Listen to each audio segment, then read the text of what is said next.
এখন চিকিৎসালয়ক লৈ ৰাইজৰ অভিযোগ চিকিৎসালয়খনত ৰোগী আছে কিন্তু নাই চিকিৎসক নাই উন্নতমানৰ ৰোগী কঢ়িওৱা বাহনো নগাঁৱৰ ননৈ চাহ বাগিচাৰ চিকিৎসালয়ৰ দুৰৱস্থা চিকিৎসালয়খনত নাই পৰ্যাপ্ত পৰিমাণৰ চিকিৎসা সেৱা নগাঁৱৰ ননৈ চাহ বাগিচাৰ প্ৰায় ৩,০০০ চাহ শ্ৰমিক ৰাইজক আৱৰি থকা চিকিৎসালয়খনৰ দুৰৱস্থাই উদঙাইছে এতিয়া স্বাস্থ্য বিভাগৰ ফুপুলা স্বৰূপ চিকিৎসালয়খনত নাই উন্নতমানৰ ৰোগী কঢ়িওৱা বাহন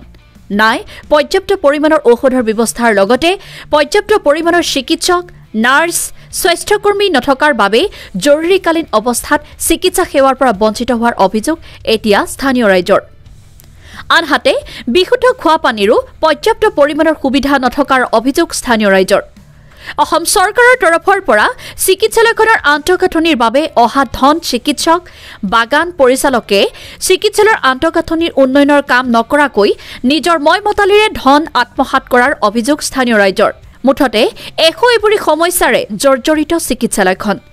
চিকিৎসালয়খনৰ সমস্যাৰ সমাধানৰ ক্ষেত্ৰত নগাঁও স্বাস্থ্য বিভাগ হওক বা স্থানীয় বিধায়ক জিতু গোস্বামীয়ে কোনো ধৰণৰ গুৰুত্ব নিদিয়াৰ অভিযোগ স্থানীয়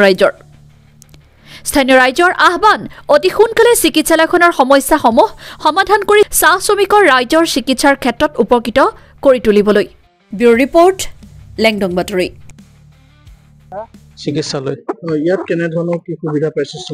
শ্ৰমিক ৰাইজে যিখিনি সুবিধা পাব লাগে সেইখিনি সুবিধা নাপায় আৰু আমাৰ যিজন মেনেজাৰ আছে সেই মেনেজাৰ গোটেই সুবিধাৰ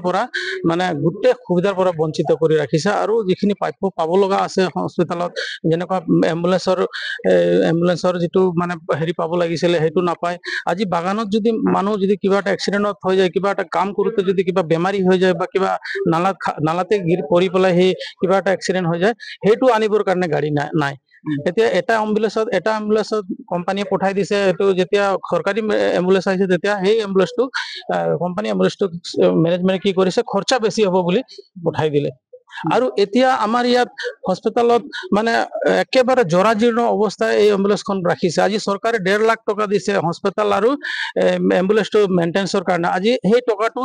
মেনেজমেণ্টে আৰু ডক্টৰে আত্মসাৎ কৰিছে না এম্বুলেন্স বঢ়াইছে না হস্পিটেলত কিবা ডেভেলপৰ কাম কৰিছে ডক্টৰ কেনেকুৱা আছে সুবিধা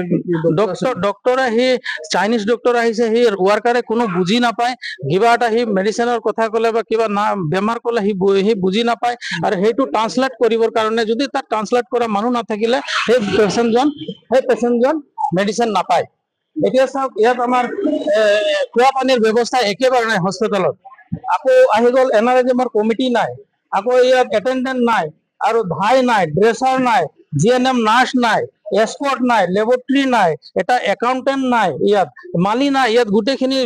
লেতেৰা হৈ আছে হস্পিটেলটো ইয়াত মালি নাই তো এইখিনি যেতিয়া ইয়াত চিকিৎসাৰ বাবে তেতিয়া তেওঁলোকে যদি সেইসমূহ সুবিধা নাপায় তেওঁলোকে ক'ত কেনেকে কি কৰিব লাগে শ্ৰমিকসকলে ইউনিয়নক কয় ইউনিয়ন আহি পেলাই গোটেইখিনি ইয়াত এটা মানে মেনেজমেণ্ট লগত ডিছকাছ কৰে ডক্টৰৰ লগত ডিছকাছ কৰে আৰু মেনেজমেণ্টে নিজৰ ইচ্ছামতে সি চলাই আছে আমিতো আইনক হাতত ল'ব নোৱাৰো আমি ক'বহে পাৰো তো সেইকাৰণে আমি অহা 19 তাৰিখত এটা বৃহৎ প্ৰতিবাদী কাৰ্যসূচী লৈছো আৰু সেই কাৰ্যসূচীত আমি না ডক্টৰক লাগে না মেনেজমেণ্ট লাগে আমাক কোম্পানীয়ে বেলেগ এটা মেনেজমেণ্ট পঠাওক জিএমএ বেলেগ এটা মেনেজমেণ্ট পঠাওক ডক্টৰ বেলেগ পঠাওক এইখিনি আমাৰ মেনেজাৰক নালাগে আমাৰ ডক্টৰক নালাগে আৰু যিটো ট্ৰিটমেণ্ট হ'ব এতিয়া হ'ব লগা আছে সেইখিনি যাতে নিয়াৰিকভাৱে হওক আমি সেইটোৱে বিচাৰিছো আমি ইয়াত মানে এতিয়া বছৰত 23 বৰ্ষ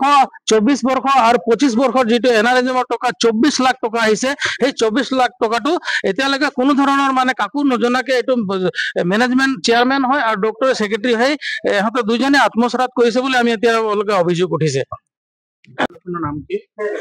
ননৈ চাহ বাগিচা চিকিৎসালয় ইয়াত কি সুবিধা আছে ইয়াত সুবিধা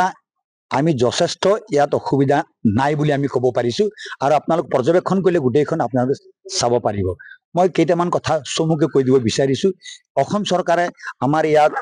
বছৰি 7 লাখ 8 লাখ টকাকে দি আছে শ্ৰমিকৰ বাবে সেই টকা যি মানে সংবিধান বনাই পেলাই দিছে, সেই সংবিধান ইয়াত কোনো ৰক্ষা কৰা নাই পৰিচালক আৰু ইয়াৰ ডক্টৰ। এইকাৰণে ক'ব বিচাৰিছো, সেই যি টকা 8 লাখ টকা ইয়াত পঠিয়াইছে অসম চৰকাৰে প্ৰতি বছৰে, সেই টকাৰ এখন সভা হ'ব লাগে গাইডলাইনছ মতে। সেই কোনো ধৰণৰ সভা সমিতি ইয়াত নকৰাকে মেনেজাৰ আৰু ডক্টৰ নিজ ইচ্ছা মতে, নিজ ইচ্ছা খেয়াল খুচি মতে তেওঁলোকে 8 লাখ 10 লাখ টকা খৰচা কৰি আছে। দ্বিতীয়তে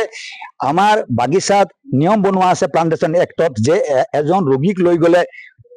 ননৈ চাহ বাগিচাৰ পৰা নগাঁও চিকিৎসালয় বা তেজ কৰিলে লগত এজন এটেণ্ডেঞ্চ দিব লাগে। কিন্তু ইয়াত দেখা পাইছে তাৰ উল্টা,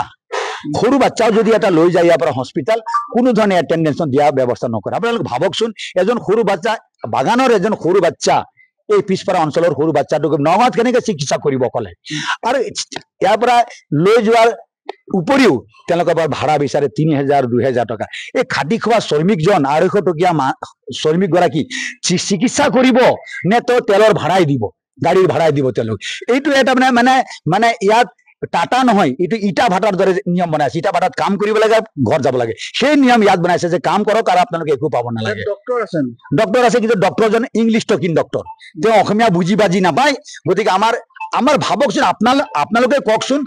আমাৰ শ্ৰমিকে ভালকে অসমীয়াই ক'ব নাজানে, কিছুমান এনেকৈ শ্ৰমিক আছে তথাপিও জানে, কিন্তু ডক্টৰজন এনেকে ডক্টৰজন এপইণ্টমেণ্ট দিছে, খালি ইংলিছ টকিং কৰে। এজন যদি ৰোগী আহে তাক চোৱাবৰ কাৰণে এজনে বুজাব লাগিব তেওঁৰ বেমাৰ কি ইংলিছত, তাৰ পাছতে ডক্টৰে ট্ৰিটমেণ্ট কৰিছে। ভাবকচোন, এম্বুলেন্স ইয়াত যেতিয়া চৰকাৰে এম্বুলেন্স দিয়া নাছিল তেতিয়া টাটাৰ ইয়াত এম্বুলেন্স আছিল, কোম্পানীৰ এম্বুলেন্স আছিল। অসম চৰকাৰে যেতিয়া এম্বুলেন্স দিলে, ইয়াৰ পৰা এম্বুলেন্সখন লৈ ইয়াৰ পৰা কোম্পানীক ইয়াৰ মেনেজাৰে পঠিয়াই দিলে। ভাবকচোন, ইয়াত 1050টা আমাৰ প্ৰাণৱান শ্ৰমিক আছে, ট্ৰেম্পলি শ্ৰমিক আছে, সকলোক লৈ গ'লো, সকলোক যদি আমি এক লগ কৰো 3000তকৈ হোৱা জনসাধাৰণ চাহ শ্ৰমিক ইয়াত আছে। মানে ইয়াত যি ধৰণে সুবিধা পাব লাগিছিল বা চিকিৎসা পাব যেন নাপায়, একেবাৰে নাপায়। ক'লো নহয়,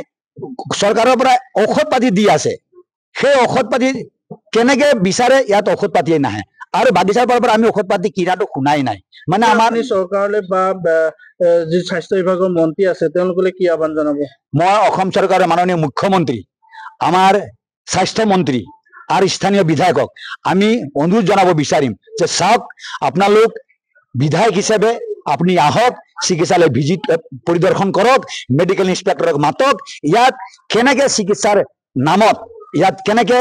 ষড়যন্ত্ৰ কৰি পেলাই শ্ৰমিকক অন্যায় কৰি আছে। 1 2 আমি ক'ব বিচাৰিম, মেডিকেল ইন্সপেক্টৰ আহক, সাধাৰণ শ্ৰমিকক লগ পাক আৰু সোধক ইয়াৰ পৰা লৈ গ'লে নগাঁও চিকিৎসালয়ত ভাড়া লোৱা হয় নে নহয়। আৰু আমাৰ হাতত তালিকা প্ৰস্তুত আছে। এতিয়ালৈকে আমি 2 বছৰত 71000 টকা শ্ৰমিকৰ পৰা দৰমহাৰ পৰা কৰ্তন কৰা আমাৰ হাতত তথ্য আছে, আমাৰ হাতত।